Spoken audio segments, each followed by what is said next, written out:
tanggapin niya ako. Kasi hindi ko nararamdaman. Natanggap ako ng tatay ko. Pang-apat sa 5 magkakapatid si LV. Namulat at namuhay sa disiplina ng ama na pinairal ang disiplina ng pagiging pulis. Dahil dito ay unti-unting napalayo ang loob niya sa ama.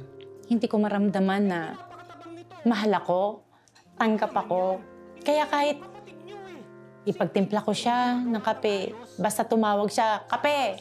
Sige, ako yun. Ako kaagad yun. Nung time na yun, kasi para akong parang awang-awa ako sa sarili ko na, hindi pala ako tanggap. Okay, sige. Gagawin ko kung anong gusto mo. Pero unti-unti parang tumitigas yung puso ko. Dala ng sitwasyon, maging ang kanyang mga kapatid ay naaapektuhan din. So, lagi siyang merong palo sa amin, lalo pagka tinanggal niya yung sintron niya, wala siya pakialam kahit yung buckles yung tumama sa'yo, yung gano'n. So, hindi ko naramdaman na talagang concern siya na, ay, kawawa na may anak ko. Naawa rin kami sa sarili namin kasi nabubugbog kami. So, parang mas gusto namin talaga na iwanan na lang namin sana siya. Sa gitna ng kanyang pigati, isang lihim ang tumambad sa kanya. Ayun, siguro na-disappoint siya dahil gusto na niya ng lalaki. Kaya doon nag-umpisa na talagang I feel rejected dahil, kasi walang kwenta to Ganun. Akala ko nga lalaki yan, sayang, naging babae pa. Ganon, hindi na siya nahihiya na naririnig ko pag sa inuman. Hello mga kapuso! Ngayong araw ay sisimulan natin ang ating kwentuhan tungkol sa buhay ni LV Aranzazo.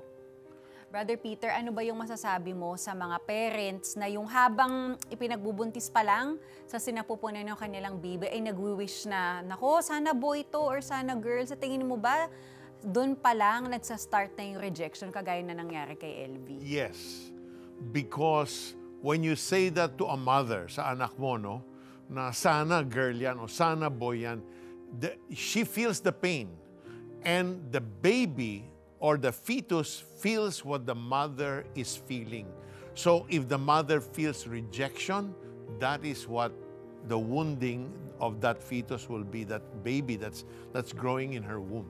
So totoo yan. Oo, no? At saka totoo din kasi na the trauma, there can be trauma in the womb pa lang Exacto. So minsan, di ba may mga sugat na hindi mo alam saan ang galing, na bakit ba ganito, yung pala sa sinapupunan pa lang, nagsisimula na. Yeah, if you have no idea that was told to your mother, lalo na because you're still inside her womb, then you'll understand later on when somebody reveals that to you, or the Lord Himself will reveal that to you. Right. So being rejected by your own father, napakasakit yan para sa isang anak. And further impact nito kay LV, malalaman natin sa aming pagbabalik.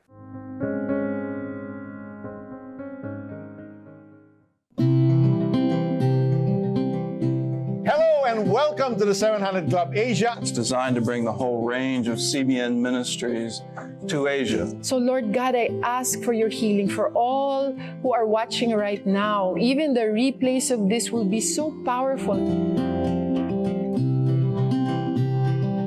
Lord, there's just so much pain and bitterness in my heart today. But Lord, today I want to surrender this pain unto you. Just play and, if you win, you're happy. Kahit naman sino kahit gano'ng kayaman ka pa. Lord, I give this pain to you. Give me the grace to forgive so that I can be set free, so that I can live a new life in you, God. I just point everything to Jesus, and He's the one responsible for everything.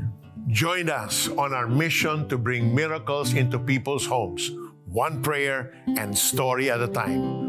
Partner with us. Kalahating taon na ang lumipas. Ang mga imposible ay naging posible dahil sa inyong tulong. Nakapaghatid tayo ng serbisyong medikal sa Zambales, Laguna, Cavite, Bulacan, Albay, Ilocos Norte at Negros Occidental. Nakapamahagi ng pangrehabilitasyon sa mga nasalanta ng bagyo sa Quezon. Nakapagbigay ng supplies at training pangkabuhayan sa mga mananahi sa Marawi dahil sa inyong walang humpay na suporta sa Operation Blessing. Maraming salamat. Samahan niyo kami sa mga susunod pang misyon. To donate, visit operationblessing.ph.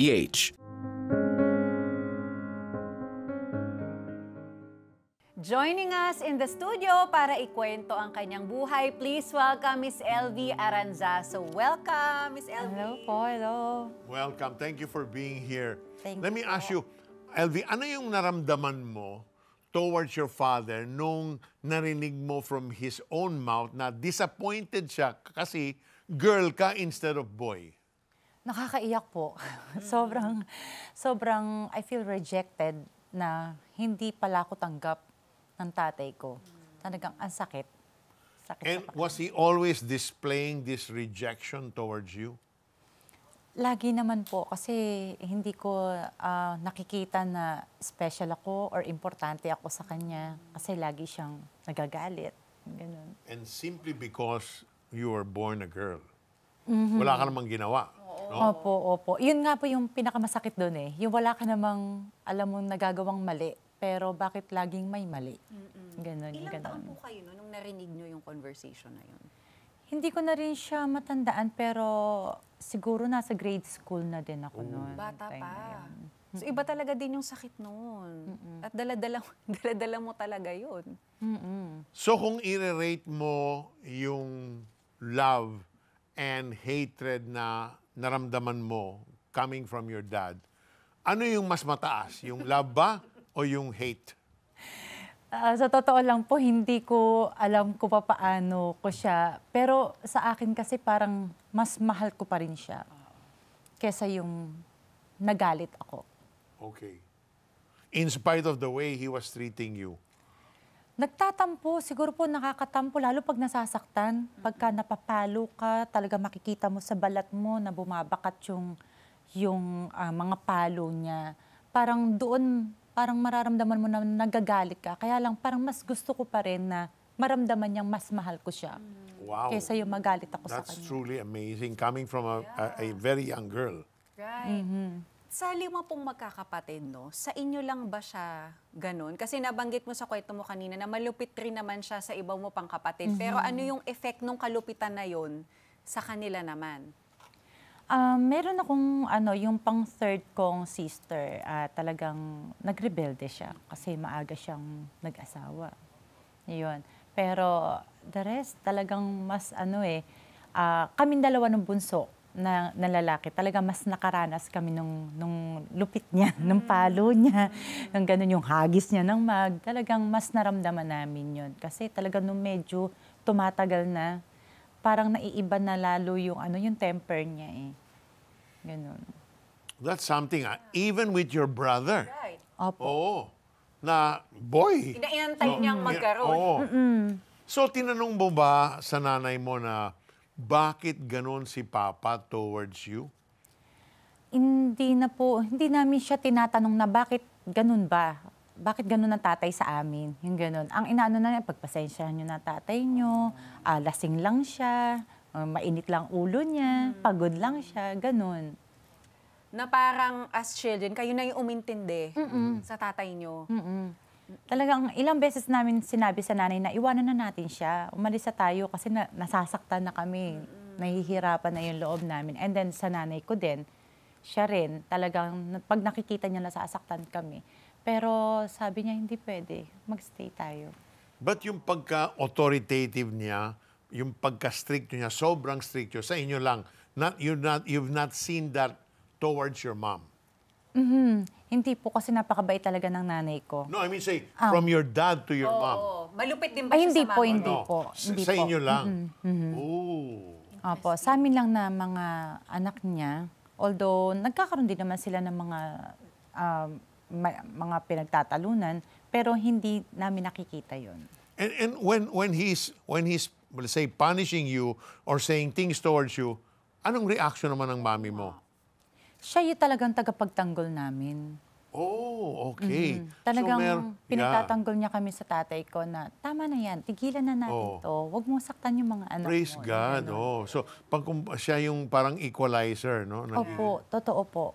Buti na lang kahit papaano may ganon. May diba? nagtatanggol sa amin. Kasi kung hindi, talagang binabali niya yung, yung handle ng map sa amin. Ooh, wow. Ganun siya eh. Grabe. Kahit nasang katamaan, okay lang sa kanya yun. Lalo pag nakainom, yun yung Ganun. grabe. Naku, itutuloy natin, Miss LV, yung kwentuhan natin. Pero sa pagpapatuloy ng kwento ni Miss LV, saan ba hantong ang relasyon niya sa kanyang ama? Sa high school ay may namuong pagbabago sa pagkatao ni LV. Parang nagkakaroon ka ng affection sa ibang babae, yung gano'n, na parang alam mo na hindi siya normal na friendship. Yung gano'n, unti-unti, doon ko na feel na, tama naman pala, lalaki nga. So, doon sabi ko, ang cute niya. Medyo nagagandahan lang ako sa kanya. Hindi nagtagal, napilitan ding magtrabaho si LV bilang office clerk para pangtustos sa pagsusugal ng ama. Sabi niya, magtrabaho ka na. At nang pakinabangan naman kita. Ayoko suportahan yung kanyang pagsusugal. Kaya lang wala akong choice. Kaya sabi ko, ay okay na rin to. At least natutuwa siya sa akin. Doon ko na-feel na, wow, meron din naman ako memory na natuwa siya sa akin. Subalit taliwas sa kanyang inaasahan. Sabi ko, wow! Sabi ko, Tay, thank you. Tapos niyakap ko siya. First time ko siya nayakap. Sabi niya, Bobo, order mo yan. Dinala dito. Sabi niya, ano ka ba? Basta gift mo sa akin to.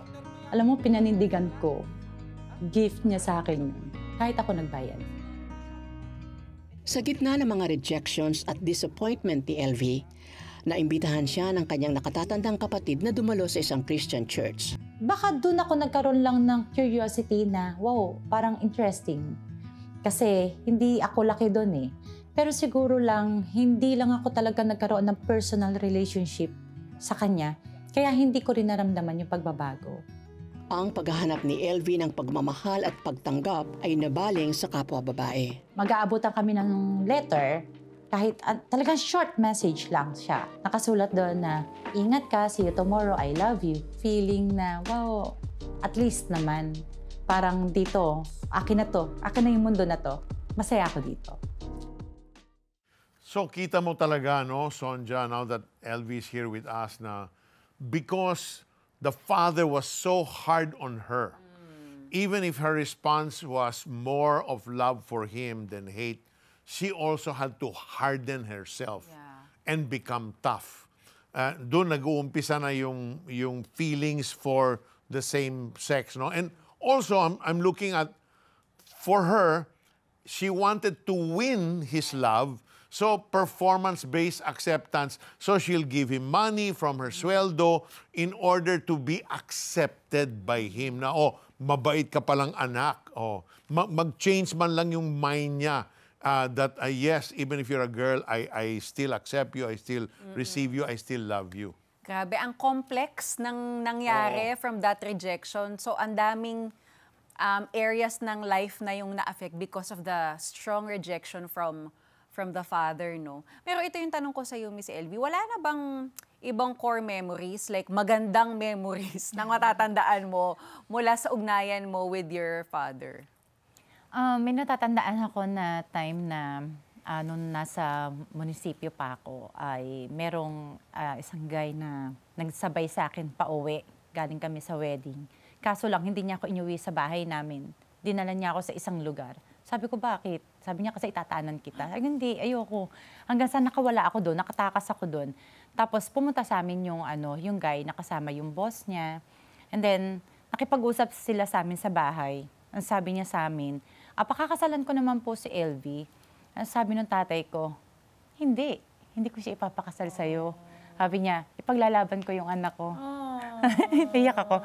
Yung bang first time ko naramdaman na pinagtanggol niya ako. Yung ganun, ang sarap ng feeling. Grabe, parang nasa cloud nine ako ng time na yun. With that one moment, no? Parang it meant the whole world to you. Yes, totoo. That deep Napakasarap. down inside him, you are valued. Wow. Tsaka yung tawagin po niya akong paglalaban ko yung anak ko. Kasi hindi niya ako tinatawag ng anak. Wow. Laging sa pangalan. So, maiba naman, no? Masasabi mo ba, LV, na at that moment, yun nga, because you had to make yourself tough, did that begin the confusion tungkol sa yung identity? Ang laking factor po talaga na kasi gusto kong maging gusto kong maipakita sa kanya na strong ako. Parang pati yung emotion, nadala na eh. Parang nagkakaroon na siya ng mga connect doon sa doon sa naging past ko na yon, doon sa mga experiences ko sa kanya. Kaya feeling ko, gumawa ako ng sarili kong mundo. Yung ganon. Na maipapakita ko yung sarili. You wanted to shield yourself also. No? You're building a wall also para you won't get hurt that often.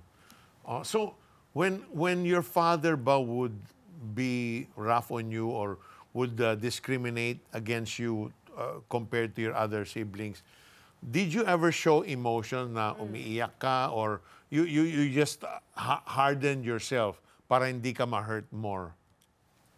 Would you remember? Una po talagang, siyempre iiyak ka pag nasaktan ka. okay. Kasi lalo pag bata ka, iiyak ka. yeah. Pero dumating kami doon sa time na pag pinapalo ka na, hindi mo na makuhang umiyak. Kasi parang kailangan mo tatagan mo yung loob mo, kakayanin mo yan, lakasan mo. At siguro ini-expect mo na papaluin ka. It's coming, alam mo na, no? Opo, ini-expect talaga. Grabe. So na ganun yung kasunod. Yeah, yung abuse na yun na parang ito na naman tayo. It's just another part of the day na kailangang mapagtagumpayan, parang gano'n, no? Oo, tsaka yung tipo na ilalabas pa niya yung katre sa garahe, doon ka niya papaluin. O sige, nang makita ng mga tao na sutil ka, ganun. Ganun yung gusto niya nangyayari sa amin. May pahiya pa with other people. Right, So right. grabe yung shame and rejection talaga nun. Pero ito nga, Miss Elvie, nakita natin kasi na doon sa kwento mo, no, na naging Christian yung kapatid mo. Paano yun? Paano siya naging Christian naman? Hindi ka ba nakaramdam ng love and acceptance? Kasi niyaya ka na sa church eh. So, nung nag-attend ka ba ng church, na-feel mo ba love and acceptance sa church or did you also feel rejected? Mas nakaramdam ako ng doon, una, friendship, ganun. Naramdaman ko na welcome ako sa kanila. Kaya parang, wow, ang saya dito. Nakakatuwa silang kasama, masarap silang kasama, masaya ang kantahan, ganun. Tsaka para sa akin, kakaiba siya. Kasi first time kong naka-attend ng ganung klase ng service. Elvie, masasabi mo ba that started your healing because you were exposed to church and you were not discriminated? They were concerned about you. They gave you attention. Hindi pa po. Hindi pa? Kasi doon din, kahit nandoon na ako sa loob ng church, doon nag-start lalo yung na-involve ako sa isang babae. Okay. Okay. Now, going back to your father, no? It is said that hurt people hurt people. Meron kang bang alam tungkol sa past niya na he got hurt or somebody also was abusive towards him? And so, syempre, ganun din siya towards you, no? And towards your siblings. May nalaman ka ba about his past na to better understand why he was like that towards you? Wala po akong natatandaan na naikwento si nanay ko or siya sa amin ng tungkol doon. Kasi ang pagkakaalam ko, dahil nasa bukid lagi yung tatay niya, so wala masyadong time. Pero laki rin sila sa layaw. Right. Kasi may kaya sila nung time na yun. Oo. Pero kung ganun, absentee father Yes. yung lolo mo, no? Towards Maaari your dad. Oo. Absentee father, so wala pa rin yung affection na dapat Right. nakukuha mula sa tatay. Kasi Oo. importante talaga yun sa bawat anak, the affection that comes from your father, that shapes you as a child, di ba? Okay. So, if your father were standing right here now in front of you, meron ka bang sasabihin sa kanya? Actually, nung mamatay siya, sabi ko sa kanya, kasi wala ako nung dumating ako sa bahay, wala na. Sabi ko sa kanya, Tay, wag muna. Wag muna, Tay. Kasi gusto ko marinig na sabihin mo sa akin, mahal mo ko. Kaya sabi ko, sabihin mo muna. Kaya kung sakali man na nasa harapan ko siya ngayon, gusto kong marinig yung boses niya, sasabihin niya sa akin na, anak, mahal kita. Amen. Amen. How beautiful. And you know what? Those are the same words our Father in heaven has towards you. If you're watching now, and like LV, you grew up with rejection, like LV, perhaps, you know, instead of receiving love, you got more punishment, and hindi mo maintindihan yung bakit ganun yung father mo, yung earthly father mo towards you. But the greatest consolation is this: we have a heavenly Father who receives you, who accepts you, who loves you just the way you are. And would you like to have a relationship with Him? A loving, vibrant relationship? If the answer is yes, then follow us in this simple prayer. Just say, Father, I'm here, and I'm longing for your love, your affection, your acceptance towards me. But what's amazing is, in spite of me being a sinner, yet you love me so much that you willingly went to the cross. And on the cross, you shed your life's blood and died to pay for all of my sins so that I can stand righteous before you. Jesus, thank you for laying down your life for me. So right this moment, I come to you and I ask for your forgiveness. Lord, cleanse me from all of my sins in the past, my sins today, my sins in the future. I know you have nailed them all to the cross. And so now I invite you to come into my life, to be my Savior, to be the Lord of my life. Starting today, I give you my life. Thank you for loving me. Thank you for saving me. I pray this prayer from my heart in the name of Jesus. Amen. Amen. Amen. And as Brother Peter was praying, I just feel like there may be some fathers who are watching right now, and the Lord is tugging your heart, speaking to you that you need to have a conversation with your children. It may be to ask for forgiveness for how you have treated them. And the Lord is saying unto you, I have forgiven you. Therefore, I'm giving you the courage to ask forgiveness from your children. And the Lord wants to restore relationships right now that the enemy has long want to destroy. The enemy wants to destroy families, but God wants families to thrive in the loving presence of the Lord. So if you're a dad, it begins with you to show your children how much you love them. Lord, thank you.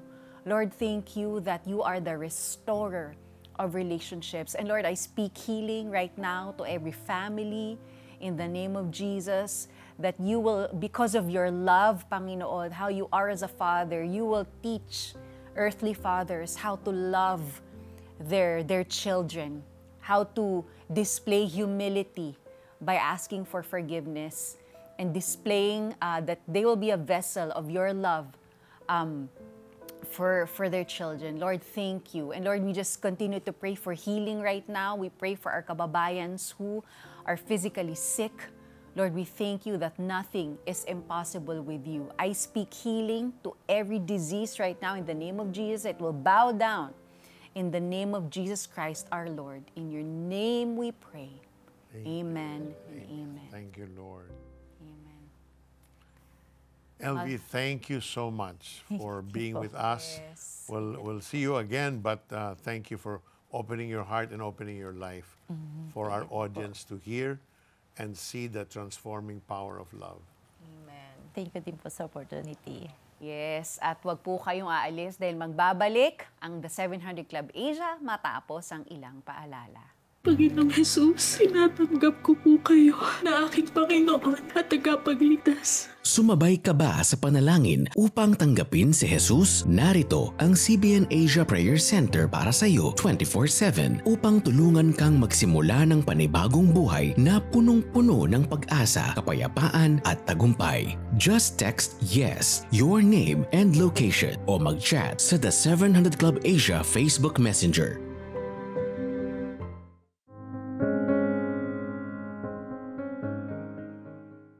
As a teenager with a disaster of a life back in the late 70s, I will always be thankful to Pat Robertson and the 700 Club for leading me to the Lord.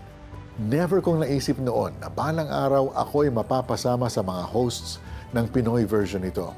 Today, the 700 Club Asia continues boldly ahead with its mission of bringing miracles into broken lives.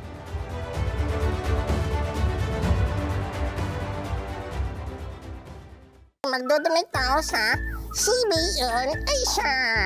Oo, bait naman. Sige.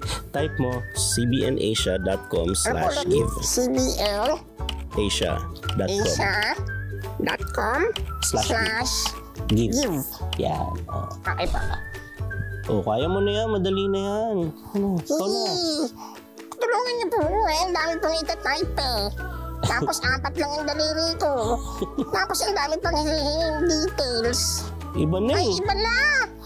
Iba na po. Icons na oh. Opo. Nagbago na yan ang ilo. Kaya ko na po to. Sige. Excuse kero to. Ako na po dito. Relax na lang po yan. Yan. Pagkatapos ko, kaya Roder, ikaw naman po mag-donate ha.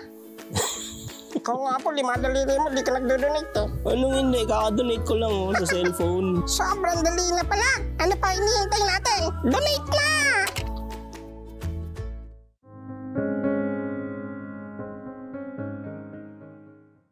At this point, we would like to offer a special prayer for daughters who are going through the same tough times. Sonja, would you like to lead us in this prayer? Yes, let's pray. Lord, you are a good Father. Doesn't matter what kind of earthly father we have. We may have a provider or a loving earthly father, but Lord, unfortunately, there are women who have had abusive earthly fathers or who were absent emotionally. But Panginoon, nothing is impossible with you. No wound is impossible for you to heal. So right now, I declare restoration upon these daughters, God, who have had a strained relationship with their earthly fathers. Won't you right now reveal to them, Lord, that you are their eternal Father who establishes their identity. You call them by name. And Lord, not only that, you say unto these daughters, I have made you in my image and likeness. I have put my breath of life in you, and because of that, you have a destiny, you have a calling, you have a purpose. Lord, thank you. And right now, I declare purpose and calling upon these women, God, and you call them yours. In Jesus' name, amen. And amen. Amen. Thank you, Lord. To all our daughters, we would like to leave you this promise from the Lord. He will cover you with His feathers, and under His wings, you will find refuge. His faithfulness will be your shield and rampart. Psalm 91 verse 4. At sa ating wika naman, iingatan ka niya gaya ng isang ibong iniingatan ang kanyang mga inakay sa lilim ng kanyang pakpak. Iingatan ka at ipagtatanggol ng kanyang katapatan. If you want to see more of these inspiring stories, partner with us. Send us a message on our Facebook Messenger, the 700 Club Asia, or you can call the number on your screen or scan the QR code displayed. May God bless you and keep you. May He make His face shine upon you and give you peace. Ang natagpuang pag-ibig na kaya ang pupuno sa nangungulilang puso ni LV. Habangan bukas sa pagpapatuloy ng ating kwento.